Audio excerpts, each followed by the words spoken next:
मित्रमैत्रिणींनो, प्रत्येकाला जरी नसलं ना तरी असं बऱ्याच जणांच्या आयुष्यामध्ये अशा काय गोष्टी घडून गेलेल्या असतात त्या पुन्हा आपल्याला आठवणीसुद्धा आण वाटत नाही. त्या होईन तेवढं माणूस त्याला विसरायचा प्रयत्न करतंय, बरं का, करतंय का नाही. आणि चांगला माणूस कधी हरत आहे जेव्हा त्याला कुणी समजून घेत नाही. आपल्या चालू आयुष्यामध्ये, चालू जीवनामध्ये दुःख सुख संकट तर येत राहते, तर त्या संकटाला तोंड देऊन पुढे जाते. तर प्रत्येक जण आपल्या आपल्या आयुष्यात जातात का नाही. आणि सगळ्यात महत्त्वाची गोष्ट, सोशल मीडिया असो की पाहुणा रावळा असो की कुणी असो, पण आपल्या स्वतःच्याच परिवाराची बदनामकी किंवा असं काहीतरी वाईट हेतूनी कधी समोर आणीन का? नाही आणणार. आपल्याच परिवाराला वाईट हेतूनी जर समोर आणलं तर त्यांच्या अगोदर कुठंतरी सर्वात जास्त आपली बदनामी होती या. एवढं तर मलाही कळतंय, बरं का. आणि ह्या अशा गोष्टीमुळंच मी इतक्या दिवस गप होते.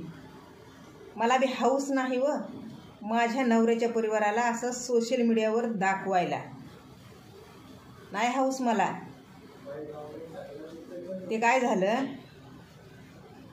आयुष्यामध्ये पहिली बार माझ्या नवऱ्याच्या माईनं माझं कौतुक केलं. ते कसं केलं?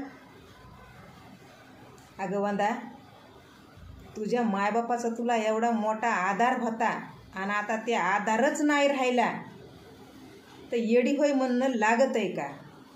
असं कोण म्हणत होतं मला? माझी सासू. का तर माझे आईवडील वारली तेव्हा मी जरा म्हणजे माझी तब्येत बरोबर राहत नव्हती. मरता मरता वाचून घेतलंय म्हणा. आता मग झाले चांगली, पण ते वेळ असतो या प्रत्येकाच्या आयुष्यात. वाईट वेळ येतंय बी आणि निघून जातंय बी, हे बी खरं आहे. आता ते व्हिडिओ मी टाकला होता सोशल मीडियावर माझं कौतुक केलं म्हणून. माझे मायबाप तर नाहीत राहिले, पण त्यांच्या माघारी का होईना जे मला कधीच जवळ करीत नव्हते त्यांच्या तोंडातून कौतुक ऐकून म्हणजे मलाच चांगलं वाटलं. माझे मायबाप असे तर त्यांना बी लई म्हणजे तसं बोलण्याचा प्रश्नच येत नव्हता, आहे का नाही. माझ्या मायबापाला मरावं लागलं त्यांच्या तोंडून ऐकायला मला, बघा मग. पण ते काय बी असू द्या, कौतुक झालं त्याचं मला नवल वाटलं म्हणून मी ते व्हिडिओ सोशल मीडियावर टाकला. आणि सोशल मीडियावर ते व्हिडिओ बघितल्याच्या नंतर त्या लेकायला आणि त्या सुनायला एवढा राग आला मी विचारच हे नाही केला की म्हातारी अनेक बी दुसरं बोलली या. माझ्या लेकाकडं काय गुन्हा नाही, लेक चांगले आहेत पण सुना चांगल्या नाहीत. आणि ही गोष्ट त्या लेकायनं लावून धरली, त्या सुनायचं तर पितच खवळलं. आणि मग आम्ही आता गेला होता मतदान करायला. तेव्हा काय झालं, आता ते माझ्या नवऱ्याचे मायबाप जे आहेत ना असे बसले होते दारात, बाहेर दारातूनच रोड गेला आहे व तिथं सावली बघून बसले होते. त्याच्याबरोबर आणि दुसरे दोघं तिघं बाया पोरं होते, बरं का, गप्पा गोष्टी करायला. तितक्यात आम्ही गेला. आता आमच्या गावात जायचं म्हणलं तर पाठीहून चलत जावं लागतं आणि नुसतं थकल्यावानी होतं या. म्हणून आपलं मटकून मी तिथं डोंगर टेकून बसाय बघितलं, बरं का, दरवाजाच्या बाहेर. तितक्यातच आवाज आला माझ्या नवऱ्याच्या बापाचा, हे अशी काय दाराच्या समोर बसायलीस रिनकाऱ्या होणी, उठ तिथून दुसरीकडं कुठं बस. आता माय म्हणलं तिथं टेकता जरा सरकून दुसरीकडं बसले मी. पण पुन्हा थोड्या टायमानं त्या दुसऱ्या दोन सुना आल्या आणि त्याच्यापैकी एक सून आईन त्या चौकटीच्या उमरट्यावरच बसली आणि मग दुसरी तिच्या समोर बसली. ते व्हिडिओसुद्धा मी काढलाय, बरं का, टाकलाय सोशल मीडियावर, फेसबुकला, इकडं यूट्यूबला टाकलाय, बघा. चौकटीवर बसलेले आहेत, पण तेव्हा तोंडातून असा शब्द नाही निघाला. तोंडातून असा शब्दसुद्धा नाही निघाला कोणाच्या. का मी बसू लागले तर रिनकऱ्यासारखी वाटली आणि मग त्या बसल्या तर मग घराच्या मालकीने वाटल्या का काय? तोंडातून शब्द सुद्धा नाही निघाला. हे असा भेदभाव माझ्यासोबत पहिल्यापासून होत आलाय, कळलं का? तितकं होऊन बी माझा नवरा होता बरं का तिथंच. त्याला म्हणलं तर नवरा काय म्हणतोय, गुदकून घालात हसून, जाऊ दे तुला नाही तर कोणाला बोलते ना, मोठी सून आहेस की तू. या असा नवरा आहे. एवढं होऊन बी मी काय म्हणलं सासूला, 2-3 पावलं चलून दाखवा बरं, म्हणजे चला यायले का नाही. आता त्यांच्या कमराचं ऑपरेशन झालेलं आहे व रॉड टाकलेला आहे बघा, मी व्हिडिओ टाकले होते की ते बी. कमराचं ऑपरेशन झालं होतं ना, तेव्हा मी बी तिथं होते की, काही दिवस का होईना पण त्यांच्यासोबत होते. आणि तेव्हा मी व्हिडिओ बी टाकले होते दवाखान्यातले सासूसोबतचे, हाय ना तुम्हाला. तर तसं म्हणलं बरं का, मी 2-3 पावलं चलून दाखवा बरं. तर ते सासू माय नुसता पिळका देऊनच, हो मजी आमचे व्हिडिओ काढून टाकचीन दुनियाला बघायला. तेव्हाच म्हणलं अगं माय गाई, महत्त्व ज्यांना द्यायचंय त्यांना बरोबर देते. तर आणि भेदभाव हे असा माझ्या संग करते. तर बरं, मतदान हे झाल्यास दुसऱ्या दिवशी आम्ही तिथून सगळेजण सोबतच आलो की एका गाडीमध्ये. आम्ही असं म्हणजे एका गावात बी राहत नाहीत आणि सोबत बी राहत नाहीत, लांब लांब राहताव. आता ते ज्या गावात राहतात का त्याच गावामध्ये त्या गाडीवाल्यानं सोडलं व सगळ्याला तिथंच उतरलं. मग आता ते राहते त्या गावामध्ये, सगळ्याला उतरल्याच्या नंतर ते तर गेले त्याच्या घरी सगळे प्रत्येकजण. पण आम्ही त्या हिवामध्ये खुडखुड करीत त्या रोडलाच उभा राहायला की गाडीची वाट बघत. घंटाभर गाडीच आली नाही. पण ना आम्हाला तिथं कुणी सुद्धा म्हणलं नाही चला की व घरी जाऊन मग जा तुमच्या घरी. नाही म्हणलं मग का असं आणापाण्याला लावलं म्हणून, चांगलं जीवन जगण्याचा एक म्हणजे अनुभव करून दिला म्हणून. मला माहिती होतं त्यांना घाई आहे, घरी जाऊन घरचं आवरून पुन्हा कामावर जायचं आहे. त्या कामं करीत आता, पण ते कामाला घराच्या बाहेर काढणारी ही बाई आहे. पैसा पाणी पाळून राहण्याची म्हणजे पैसा पाणी पाळून राहण्याचा अनुभव करून देणारी ही बाई आहे. पण आज तिच्यासाठीच 2-4 सेकंद त्यांच्याकडं तोंडानं बोलण्यासाठी सुद्धा नाहीत व 2-5 सेकंद असं तोंडातून शब्द काढण्यासाठी सुद्धा त्यांच्याकडं नाहीत.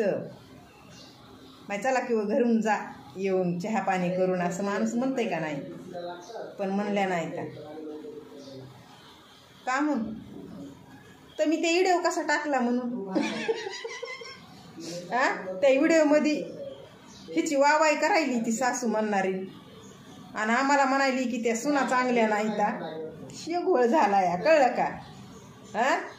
पण माझ्या मनात तसं काही सुद्धा नाही. जर मला माझ्या नवऱ्याचा परिवार असा सोशल मीडियावर आणायचाच असता वाईट हेतून, कधीच आणला असता. जेव्हा मी सोशल मीडियावर एंट्री केली का तेव्हाच. माहीत नसतंय कुणाला कुणासोबत काय घडायलंय ती.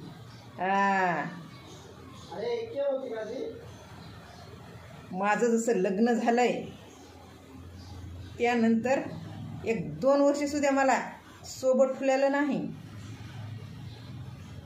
आता वाटन तुझ्यात बी काहीतरी गुन्हा असेल, माझ्यात गुन्हा आहे. कळलं का? मी नाही म्हणत नाही, माझ्यात गुन्हा आहे. पण ते कोणता पाय मला काम धंदे येत नव्हते व, मग त्यांना मी बोज वाटत होते. आणि त्यांना सून पाहिजे होती ऊस तोडणारी, आणि ही सून असली फटाकडी. अवघड होतं माहिती आहे का? पण ते कसं त्याचा लेक जरी असला तर माझा नवरा झाला होता. आले घेऊन त्याला इकडं काढून, कळलं का? अहो त्यालाच नाही हो, त्याच्या सगळ्या पुऱ्या खानदानाला इकडं आणलंय मुंबईला. मस्त जिंदगी जगायलेत प्रत्येक जण. त्यानं जाण नाही ठेवली तर काय झालं आ? बघणाऱ्याला तर डोळे आहेत ना. लोक म्हणते तर वरचा बघन, मी बी म्हणते वरच्याला तर माहिती आहे ना. हा मग काय बिंदास बाई आहे मी. हा माझ्यावर आली म्हणून मी बोलायले या, माहिती आहे का. माझ्या मनात तसं वाईट वक्त काय सुद्धा नाही, पण हे जे करून हे न दाखविलंय ते लय भयानक आहे. कसं एका घरातले असून घरी सुद्धा बोलविलं नाही. आ बघा मग आता किती चांगले विचार त्यांचे, आणि वरून पुन्हा काय म्हणते तर असं जगाला का सांगायला तुम्ही. हा लोक आम्हाला किती बोलायले तर त्या लोकांना ऐकावा म्हणूनच मी बी आत्ता बोलायले बरं का. माणूस म्हणतं या माईला लेकरं सारखी. मलाही मान्य आहे बरं का. माईनं जन्म दिला ना लेकरायला, तर ते लेकरं माईला प्रत्येक लेकरू माईसाठी सारखंच आहे, सारखं असतं या. हे मिळवलीत नाही हे मला मान्य आहे, पण माईला जसं प्रत्येक लेकरू सारखं असतंय ना, तसंच सासूला सून सारखी नसती आहे. तुमचं म्हणणं काय आहे कमेंटमध्ये सांगा. आलतू फालतू कमेंटी करण्याऐवजी अशा चांगल्या प्रश्नावर उत्तरं द्यायला शिका नक्की. मी काय म्हणलं, प्रत्येक लेकरासाठी प्रत्येक माय चांगलीच असतीये. माईला लेकरं तिथून सारखे, त्याचप्रमाणे सासूला प्रत्येक सून चांगलीच आहे असं बी होत नाही, आणि सुनाला सासू समजूनच घेतीये असं सुद्धा होत नाही. आणि तितक्यात एकाला दोन्हीला 3 सुना असल्यानं मग त्यालाच भेदभाव होतोय व तसा माझ्यासोबत भेदभाव झालेला आहे. कळलं का. हा त्या 2 आहेत म्हणून मला जी लांब केलंय ती जवळ काही केलंच नाही. पुन्हा मी माझ्या स्वतः आता मनानं जाणलं होतं व मला कुठंतरी जाणीव झाली होती.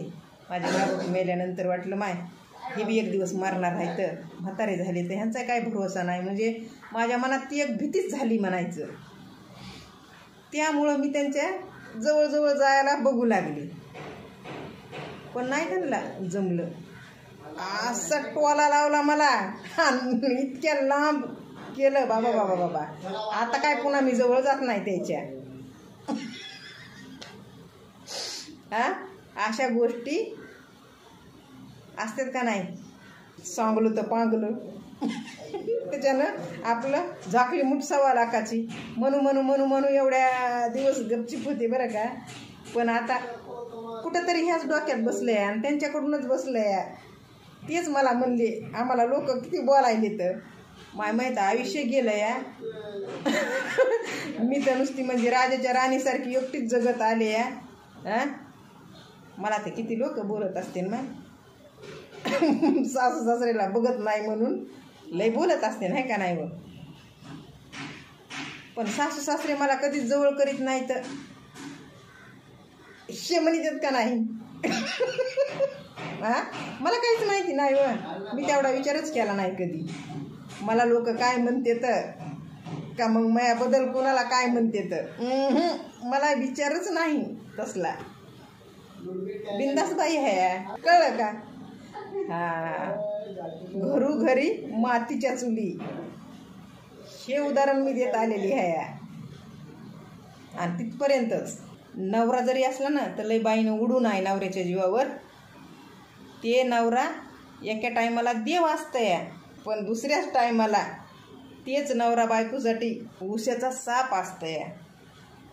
एका मुलीच्या जातीला, एका बाईच्या जातीला समजून घेणारं म्हणलं तर तिला जन्म दिलेले तिचे स्वतःचे मायबाप. आणि तेच नाहीत माझ्याकडं. तेव्हापासून मी अशीच आहे हो, एकटी एकटी आहे.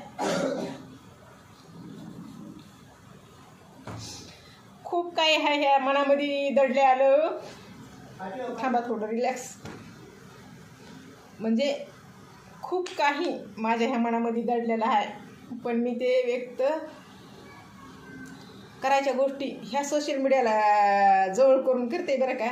पण अशा काही गोष्टी असतात की आपण सोशल मीडियावर सुद्धा त्या व्यक्त होऊ शकत नाहीत. अशा गोष्टी माझ्या मनामध्ये आहेत, कळलं का? चला बाय.